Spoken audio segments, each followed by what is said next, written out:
Hello guys! Magandang hapon sa inyong lahat.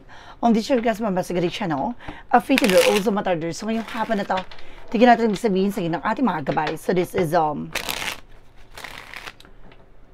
special gabay for the month of August 19 hanggang August 25 for the sign of Leo. So Leo, welcome to my channel. Ano kayong messages, advices, and spirit guides ang ating masasaga for today's video? Kanina kayang energy or kaganapan sa buhay ng mga Leo signs ang ating mga hagilap. So guys, this reading is a general reading lamang, hindi lahat makaka-resonate. Kunin lamang po makaka-relate sa inyo and comment down below kung kaninong energy ang ating nasagap. And of course, don't forget to like and subscribe my channel and hit the notification bell for more videos. Update kasi maraming salamat po sa mga walang sawang pagsuporta sa aking channel. Lalo na ang skip ng ads na way pagpalain po kayo ng Diyos at may kapal siksik-liglig nag-uumakaw na biyayang manumbalik sa inyo. So let's see guys, what is the messages, advices sa ng ating angel spirit for the sign of Leo. So let's see and watch this. Alamin natin at tutuklasin natin ano kaganapan sa buhay yung mga Leo signs ang ating mga hagilap.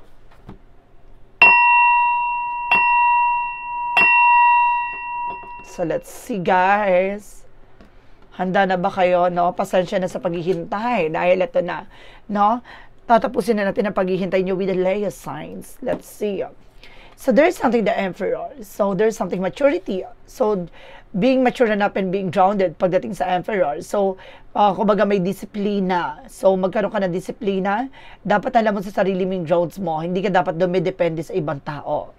And because there is something the Page of Wands by good news at may magandang balita. May magandang impormasyon na maaaring masiwalat at magulantang ka. No? And because there is a lot of opportunities coming in. Some of you maaaring maguluhan ka sa mga damarating or darating na mga eksena, no? Kaya kailangan magkaroon ka ng disiplina, be mature enough, no, sa pagpili, no, at pag-analyze at pag-visualize ng mga bagay-bagay. And this is the King of Swords, stop the pattern. Putulin mo yung mga bagay na alam mong hindi nagsiserve sa'yo. Yung mga bagay na alam mong hindi na nakakatulong sa eksena mo. And because there's a Six of Cups, something a past person or a reminiscence na may mga binagdaanan, na may mga naranasan, naramdaman, na maaaring nagbigay lungkot ng nakaraan. So, ito na yung panahon at pagkakataon, no? Parang manumbalik ulit, no? Ano man yung sigla ng buong pagkatao mo. Putulin mo yung mga taong hindi nagsiserve sa'yo. No? Yung familiarity na alam mong toxic, na alam mong negative, ang dala-dala. No? Kailangan maging mature ka na dyan. And there's a Page of Pentacles, invest wisely. Na mag-invest ka kung saan ka lalago. Kung alam mo itong bagay na to, magdadala sa'yo ng growth and expansion. Be wise. No? At may mga bagay na unti-unti mo na raw mamamanifest. Ooh. And because there's a Four of Cups reference with the Emperor, be mature enough and being grounded pagdating sa pag-analyze at pag-visualize. No?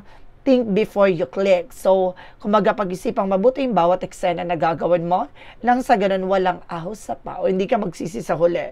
And because there is something that 12 wants by choices. At may magandang balita na darating at pipili ka kung ng mga impormasyon na maaaring magdala sa'yo ng changes and development. Ang maaaring itong bagay na ito na pagpili mo ay there's a both sides na maganda naman, no? Ang offer, no? Ang good news, maganda naman. So, kahit anong piliin mo dyan, kailangan mo lang talagang gamayan, no? Ano ba talaga yung mas priorities mo? Ano ba yung mas kailangan mo? And of course, there's a devil card. So, see, there's something confusion na talagang ginugulo ka dito with the devil card. So, meron talagang lumilin lang sa'yo, gumugulo with a toxic environment and toxic peoples around you. Let's see, clarify pa natin yan. There's the full card for leap of faith. Huwag masyado nagtitiwala ng lubos. Now, there's something the King of Swords with the stop the pattern. Putulin mo. Ano man yung bagay na alam mong hindi nagsiserve sa'yo. Yung mga bagay na alam mong hindi nakakatulong sa'yo. No? Mas maging wais ka ngayon. Mas maging matalino ka na this time. No? And of course, there is something with the High Priestess. May mga hidden agenda. So, itong mga tao sa paligid mo, especially with your friends and relatives, no? Or co-workers. But there is something familiarity. Basta familiarity, no? Mag-ingat ka. Dahil may hidden agenda to. no? May mga lihim misteryo sa likod nito. And there's a Four of Wands by celebration. At the end of the time, guys, na magdadala sa ito ng celebration. Dahil makakamit mo ano man yung bagay na iyong ninanais. Some of you, there's a high level of commitment. No? Kaya kailangan pagdating sa pag-invest ng emotions, no? Kailangan na alam mo itong tao na to yung karapat-dapat na makasama mo for a long time. No? For long term. So, let's see. There's something that is a pentacle with a big shot and big money coming in. May malaking pera. May malaking opportunities na darating. Kaya kailangan pag-isipang mabuti. No? Ano man yung bagay na yung gagawin, magkaroon ng disiplina at respeto. Huwag ka masyadong pala desisyon dito. No? Dahil may malaking oportunidad na maaaring magpabago ng estado at landasin mo. And because there's a ten of swords with the sabotage, mag-ingat ka, no? Dahil dito sa magandang balita, maaaring sabotayihin ka. No? Linlangin ka. No? Mag-ingat ka. And because there's a Ace of Wands, something in new ideas, a new project, a new opportunities coming in. So, dito papasok ang mga bagong proyekto, plano, pero kailangan maging aware ka. So, kaya kailangan, kaya may paglilin lang dahil kumukuha ng impormasyon to para hindi mo maisakatuparan. Oh, spicy. And of course, there's a 12, so there's a decision that you need to make. So, some of you guys, kailangan mo talaga magdesisyon. No, putulin mo yung mga bagay na alam mong hindi nagsiserve sa'yo. Yung bagay na alam mong hindi na nakakatulong sa eksena mo.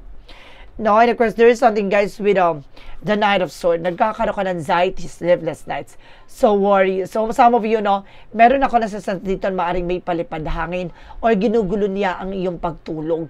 No, kasi some of you, balisa ka. Some of you naman, guys, hindi ka makatulog ng wasto. No, nagigising ka some of nowhere. No, parang napakabigat ng katawan mo even sa pagkagising mo. Lagi kang parang feeling mo ang bigat-bigat na parang ayaw mong kumilos, ayaw mong gumalaw. Then of course, guys, there's something, the magician for manifestation with the power of God. Lahat ng bagay na gusto mo ma-manifest mo. No? Pagdating sa outcome, there's a 12 with a partnership. So, maging aware ka na sa pakikipag-ugnayan, sa pakikipagtalakayan, no? Sa pakikipag-collaborate with other people. And there's a Eight of Pentacles. Basta mag-focus ka sa ginagawa mo. I-distract ka dito. No? Parang sabotahe na parang the way na parang i-distract ka. No? Para mawala ka sa focus. No? Para mawala ka sa, alam mo talaga, intentions mo. No? And of course, there's an Eight of Swords. See, I told you, there's a lot of toxic and negativities around you. So, ibig sabihin nito, ang mga gumugulo lang naman sa dito ay mga nasa paligid mo. No? Familiarity. No? Hindi ka naman guguloyin mga taong hindi ka kilala. Ibig sabihin, yung mga taong gumugulo sa iyo ay maaaring kilala mo. And of course, there's a Four of Pentacles for saving money. Protectionan mo at pangalagaan mo yung grounds mo, even your territory. No? So, ibig sabihin dito, pagdating sa mga bagay-bagay, no? Sa mga plano mo, sa mga darating na opportunities sa'yo, huwag ka na nag-share ng informations. No? Huwag ka nagtitiwala with a full card. Putulin mo na yung mga ganong sistema na kagawian at nakasanayan mo. And of course, there's an Empress card for River. Ibabalik ulit yung sigla ng iyong buong pagkatao. Ibabalik ulit yung ganda ng iyong pakiramdam. Kailangan mo lang mag-disconnect, no, from the world, no? And of course, take charge of your situation. Kaya mong pamunuan at talagaan ko naman yung bagay na meron ka dapat. And of course, there is something, guys, with a Five of Wands. So, meron talagang complication or competitors. Meron talagang kumakalaban sa iyo. May nagbibigay komplikasyon. Just being aware. So, ibig sabihin, around the corner, nasa paligid mo lang ang mismong anay luman na sumisira sa pundasyon na ginawa mo. Mag-ingat po kayo. So, let's see. Additional messages tayo with finances and career, love life at kalusugan. Alamin natin, no? Anong matutuklasan mo sa lahat ng mga kaganapan mo pagdating sa finances and career, love life at kalusugan. Let's watch this. So, we're back, guys, no? Nandito na tayo, no? With finances and career, love life at kalusugan. Now, before anything else, kailangan natin muna i-shuffle number life. Hinintay nyo tong reading na to, diba? Ito na yan. Pagdating sa finances and career, there's a hyphen for lesson learned, education. So there's a lot of experiences na naranasan mo, na naramdaman mo, na pagdaanan mo. So dapat matuto ka na. No? And because there's an either ones with a past communication and past moment. Bibilis ang transactions. Marami ng komunikasyon. There's a lot of client, customer coming in. Or some of you guys, maring magkakaroon ka ng travel. And of course, there's a night of course, there's a wish fulfillment. Some of you matutupad na yung mga pangarap mo. May mga bagay na may isa sa katuparan ka dito. And of course, there's an either of something moving forward. Makakawala at makakalaya ka na. Now, for financial difficulty or financial crisis. Now, there's a Eight of Cups, something na parang paghuhugas, na parang tatanggalin mo ang mga negatibo sa paligid mo. Dahil sa natutunan na laman mo, na pagdaanan mo, mas lalo mo nang sinisecure ang mga plano mo at yung mga pangarap mo ay maaring may sakatuparan mo na dito. And because there's something, guys, with a Five of Cups, disappointment. Some of you guys, no, kailangan mo lang talagang tanggapin yung mga taong hindi lahat, no, papabor sa'yo. At hindi lahat ng mga taong dapat pagkatiwalaan mo. No, because there's something that you want, so waiting for a ship.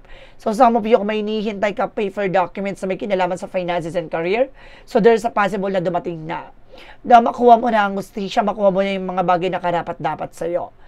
No, some of you, magkakaroon ka talaga ng trouble with the double clarification. So pagdating sa love life, there's a Knight of Cups, there's an offer, romantic proposal. Some of you may mag-propose, some of you may there's an engagement, some of you there's a high-level commitment. No? And because there's a Hermit card, the answer you need is here. So, binibigyan ka na ng sagot sa lahat ng tanong mo. Kailangan mo na makawala sa comfort zone mo. No? Kailangan mong mahalaga ng iyong sarili. No? Mahalin ang iyong sarili. There's a time of something happiness. No? At the end of the time, magiging masaya ka. Magiging maligaya ka. Magiging maayos ng kalagayan, sitwasyon at ang iyong relasyon. And because, guys, there is something the Six of Pentacles, no? Magtutuloy-tuloy na raw about sa finances. No? Gaganda na raw ang daloy ng iyong pagkakaperahan. No? Ng iyong relasyon, magkakaroon na ng balance. No? There's a give and take. And there's a chakra with an action moment, magkakaroon ng changes and development. No? Sa inyong relasyon. Some of you, there's a relocation, may paglipat ng bahay. No? Maring makakalista kayo dyan sa mundong puno ng toxicity. No? And there's a tower moment for major changes. Mababago na rin ang buhay nyo, ha? This is something a major changes. Mababago na rin ang relasyon at ang iyong pamilya. So, let's see. Pagdating naman tayo sa kalusugan. Okay, pagdating tayo sa kalusugan, guys. So, there is a Six of Pentacles. Seven of Pentacles with a harvest moment. So, ibig sabihin dito, consequences. No, kung naging mabuti ka sa kalusugan mo, magiging maganda rin ang kalusugan, kalagayan mo, at pakiramdam mo. So, kailangan, no, maging aware tayo sa lahat ng mga bagay na gagawin natin. No, dahil magiging malaking impacto sa iyo. There's a temper with something patient. So, kailangan mo haba ng pasensya mo, maging kalmado. No? And because there's a Three of Pentacles for collaboration. So, there's a something connection. So, kailangan mo mag-ingat ka, no? There's a something signs na symbols na may mga right path o dapat kang gawin. No? At iwasan. And of course, there's a dihimin, baguhin mo yung perspective mo. No? Baguhin mo na yung mga nakasanayan mo, nakagawin mo, lutang ka dito. No, may nararamdaman kang pagkalutang, balisa. And of course, there's a Queen of Swords, clear the boundaries. Linisin mo na sa paligid mo, no? Mas maganda yung mabuhay kayo ng malayo sa toxicity, no? Kung maaari lang makalipat kayo ng lugar, no? Or either trabaho, no? Or either environment. Depende kung ano talagang kailangan yung gawin. Kasi there's a lot of toxic talaga, no? And there's a Ten of Wands, may nagbibigay pabigat at nagbibigay burden talaga sa'yo. Ibig sabihin nga yung sinasabi ko, pagkagising mo parang ang bigat-bigat ng pakiramdam mo. No? Parang may nakapatong, kala mo may bagahe kang dala-dala, ganon. Na parang ang hirap mong kumilos, natatamad ka, ganon. So, let's see what is additional messages. And of course, there's a power of direct with the Ten of Pentacles. Magkakaroon ka ng long-term success and financial security. Huwag ka mag-alala. After this, obstacles, no? Challenges, maring magdala sa ito ng tagumpay. So, let's see what is additional messages with the magic of fire messages, advices. And of course, pick a card, yes or no. So, kung bago ka sa channel ko, guys, sa pick a card, yes or no, pwede ka magtanong. Isa lang ang magiging sagot dyan within 1, 2, or 3. The request kapag nakapag-isip ka na, anong magiging sagot, anong magiging tanong mo at anong mapipili mong sagot, no, sa yung katanungan within 1, 2, or 3, please comment down below kung anong number na pili mo at malalaman mo ang sagot sa dulo ng reading na to. So, guys, let's see what is additional messages advice sa iyo ng ating angel spirit. So, let's watch this. We're back, guys, no? So, once again, maraming pong salamat sa mga nag-share ng aking video sa anumang uri ng social media platforms. At maraming salamat din po sa mga bagong subscriber and followers natin. Sa anumang sulok ng mundo, welcome to our home, guys, no? Welcome to my channel. So, nandito na tayo with the magical fairy messages. So, there is a healing, heal the healer. Talagang may paghilom, no? Ito yung panahon ng paghilom at paggaling sa iyong mga pinagdaan at mga pakiramdam. So, kailangan mo magpagamot or kailangan mo ng kagalingan dito. And admit your true feelings to yourself. So, kailangan mo tanggapin sa sarili mo ano ba talaga yung nararamdaman mo. Stop pretending, just being honest. No, and authentic with yourself. And this is something, a business venture. Ay, there's a lucky color, guys, with a purple. Okay. Now, there's a purple. And because this is something, a business venture. Some of you magkakaroon ka ng business, no, business opportunities, new job, new work, no, a new business. So, let's see what is a yin and yang oracle card. And there's an action and movement. So, there's an action and new beginning coming in. So, magkakaroon ka talaga ng bagong simula at panibagong pag-asa dito. No? And of course, you are also dealing with the Ace of Water. Pisces, Cancer, Scorpio. No? You are dealing with the Ace of Water. And there's a regret. Nagkakaroon ng mga realization dito and disappointment. No? Ano man yung bagay na pinagdaanan o naranasan mo or may mga taong nanakit sa'yo, no, na pagtatanto na nila yung mga ginawa nila sa'yo. For synchronicities, represent with the love. Now, there's a sign for love talaga, na may sinyalis ng pag-ibig, pagmamahal. No? And because there's something reveal. Some of you may nagre-reveal din dito. No, meron dito parang sumasalbahi talaga sa'yo. No? And there's a beauty dahil sa kagandahan mo or kabutihan or kabusilakan ng iyong puso. Ganon. Now, there's a beauty. Malaki siguro ang charisma or charms mo. Now, there is a friends, influence with your friends. Ibig sabihin dito, ang pinaka-toxic dito is your friend. Mag-ingat, guys. And there's a soulmate connections. So, see, soulmate kayo na person, there's an everlasting promises. And there's a regret. See, double clarification, nagkaroon ng regret dito. Some of you meron talaga naninira dito, kaibigan mo pa. No, naiinggit to or may galit. What is Archangel Michael messages? New beginning and fresh starts, diba? Magkakaroon ka talaga ng bagong simula at panibagong eksena. Huwag kang mag-alala, no? Wala ka pa sa exciting part, so it means mangyayari na to. And this is something judge that you be the judge. No, wag mo isgahan yung mga bagay na nangyari sa buhay mo dahil hindi mo pa lubos na nauunawaan to. Dahil kung ayaw mo husgahan ka ng ating Panginoon, wag mo husgahan yung kung ano naman yung bagay na ibinibigay niyang mga pangyayari sa buhay mo. Now, there is a God purpose. May dahilan yan kung bakit niya ibinibigay sa'yo.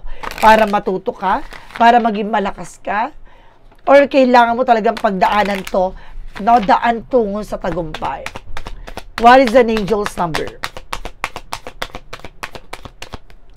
Represent with a 1550 with a hold your vision. The big break, sorry. There's a 1515 with a big break. Now, an opportunity, help, extra cash. Or other support is coming your way. So, keep going and have fun. When performing your task, the most tremendous success comes from passion. All effort will be rewarded big time. So, see?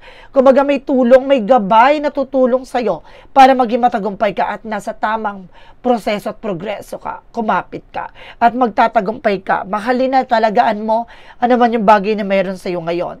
Dahil the more na gusto mo yung ginagawa mo, the more ka magtatagumpay. So, let's see what is a Money Oracle deck.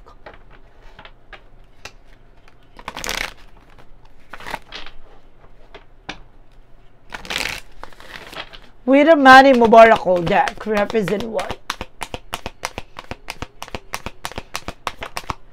There is a gambling. Oh, may sugal. Don't risk too much, no? Hindi sa sugal na way na parang wag mo isusugal lahat, no? Para sa isang situations.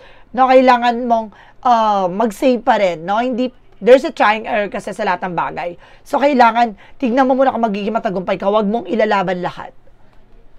No? What lies beneath with the future?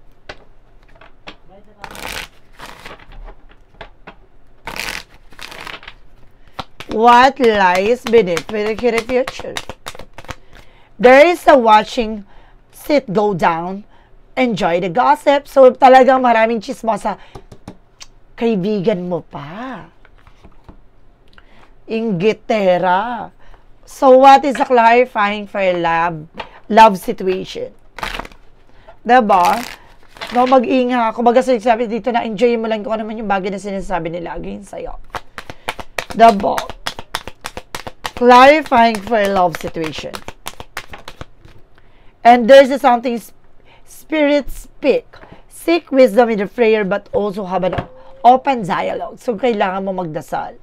Mag-devotion sa ating pong may kapal. Ilapit or ibigay sa yung mga bagay na para sa'yo talaga. What is a shadow work represent what? From the shadow work represent what? Inner cosmos. Trauma, seeing, go deeper. To embrace the light, first acknowledge the dark. No, wag ka matrauma. Siguro nagkaroon ng trauma dahil sa mga karanasan ng mga pinagdaanan mo. So, kaya maraming tanong kung bakit nangyari sa buhay mo to. No, kumbaga, kailangan mong tuklasin at malaman ang kahalagahan. No, kung bakit mo to na pag nararanasan sa ngayon. Kailangan putulin. Alisin ng mga nagbibigay komplikasyon.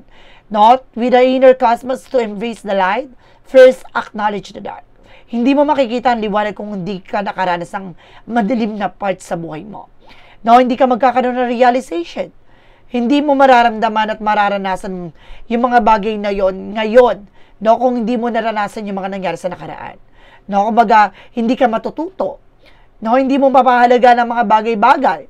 So, it's time na kailangan natin tanggapin na parte ng buhay natin, ang isang parte ng madilim na yugto sa buhay natin na kailangan natin magliwanag lahat. No? Para alisin ng mga negatibo, no, sa buhay natin. Kasi may mga negative energy na attract tayo because negative people. So, kailangan natin alisin yan. Dumistansya tayo kung kinakailangan. What is a clarifying for a life situation?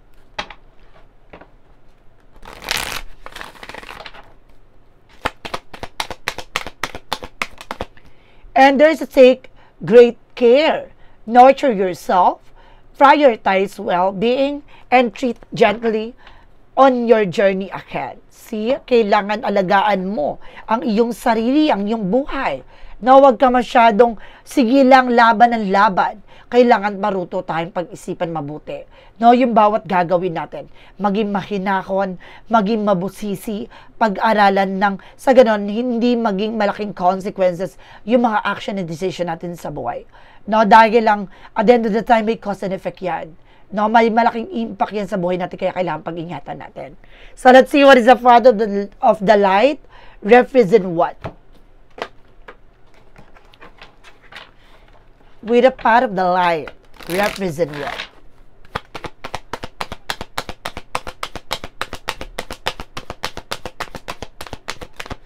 There is a new beginning. So, talagang magkakaroon ka ng bagong simula. New beginning, and new beginning. So, there is something in new beginning talaga. So, kumapit ka. When one door closes, I trust that another open. I embrace life challenges, seeing them as an opportunities for growth and learning. With an open heart, I welcome the new beginnings that await from me. So, see, ano man yung bagay na inaasahan mo, darating na yan. Kailangan mo lang magpatuloy sa ginagawa mo at mag-focus at mahalin yung bawat pangyayari sa buhay mo. Enjoy the moment dahil itong bagay na to ay tatatak at hindi mo makakalimutan. So guys, let's see what is the pick a card, yes or no. Alamin natin na magiging sagot sa tanong mo. Let's watch this. Okay, so we're back guys. Nandito na tayo with a yes or no pick a card.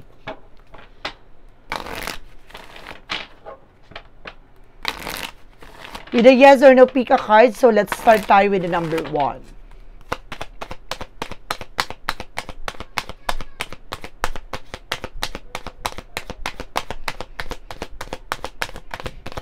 There is a yes with the number 1. Full of possibilities, plenty creating abundance. See? Nag-uumapaw. No, na bagong posibilidad na mangyayari sa buhay mo at nag-uumapaw na biyaya ang maaaring dumating sa'yo. Number 1, there's a yes. Number 2, there is a no. Come back to bite you, bitter taste, go sour. So, ibig sabihin to, wala pa sa tamang pagkakataon. No? Hindi pa dapat anihin or kunin tong bagay na to, or may mga bagay na hindi pa karapat-dapat sa ngayon. No? Matuto tayong maghintay ng tamang pagkakataon. Huwag mong ipilit. No? Dahil magiging mapait. No? Ang eksena na to. So, there is something, guys, with the number 3. There is a no. Decay under surface strength winning. So, ibig sabihin nito, no, wag mong hintayin na mabulok ka sa situation na to. No? Gumawa ka ng paraan na para maging matatag at maging malakas ka. Humanap ka ng magsisilbing pundasyon mo. Magiging kalakasan mo. No? So, guys, this is a special gabay for the month of August 19 hanggang August 25. For the sign of Leo. So, Leo, maraming salamat po for this wonderful reading. So, once again, this reading is a general reading lamang. Hindi lahat makaka-resonate. Kunin lamang po makaka-relate sa inyo. And comment down below kung kaninong energy ang ating nasagop. And please don't forget to like and subscribe my channel and hit the notification bell for more videos. Update ko, maraming salamat po sa mga walang sawang pag-support sa aking channel.